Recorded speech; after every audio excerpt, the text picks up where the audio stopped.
L'Encabané, c'est un café-librairie qui a ouvert fin mai. Donc on est une librairie généraliste avec 2000 références de livres. Et on a un café et un restaurant. Ces 3 activités se complètent et permettent de drainer des lecteurs, des non-lecteurs, mais tout le monde se fait surprendre en passant la porte de l'Encabané. L'Encabané a noué différents partenariats avec les Claps de l'Ubaye, qui est l'association de diffusion culturelle sur la Haute-Vallée, l'école du village, la mairie. Alors le programme Leader, c'est le dernier coup de pouce, c'est ce qui va nous permettre d'avoir chaud cet hiver. Leader nous aide dans l'installation d'une chaudière bûche.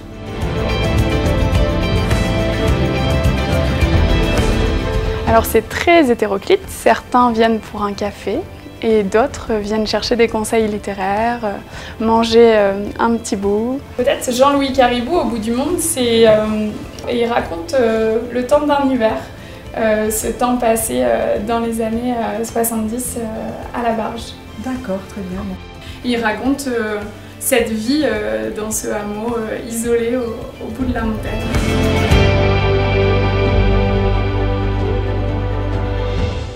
Pour moi, l'Encabané, depuis son ouverture, c'est avant tout la vie. Simplement la vie parce que les gens s'arrêtent, parce qu'on entend des voix dans le village qu'on n'entendait plus dans le centre-village, des rires, parce que beaucoup d'animations, donc des lieux de rencontre qu'il n'y avait plus non plus dans le village depuis la fermeture du bar à l'entrée.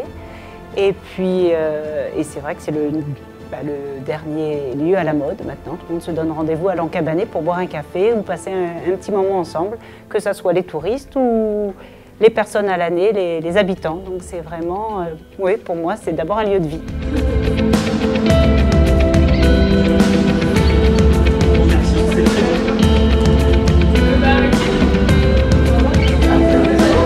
Les projets à venir, ce sont d'abord implanter le lieu durablement sur le territoire.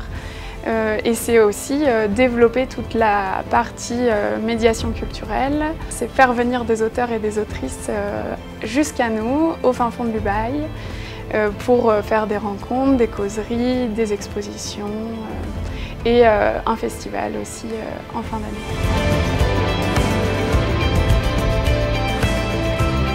Cet été, nous avons eu la joie de recevoir plusieurs auteurs et autrices, des éditeurs aussi. On a reçu les éditions AMCA pour une rencontre éditeur.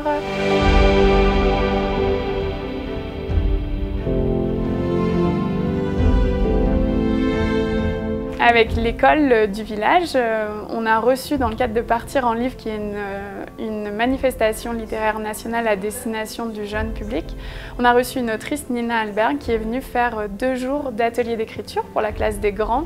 2 jours où les enfants, à partir de captations sonores, ont écrit des textes et ensuite les ont enregistrés pour faire un petit podcast de l'école Émile Signoret.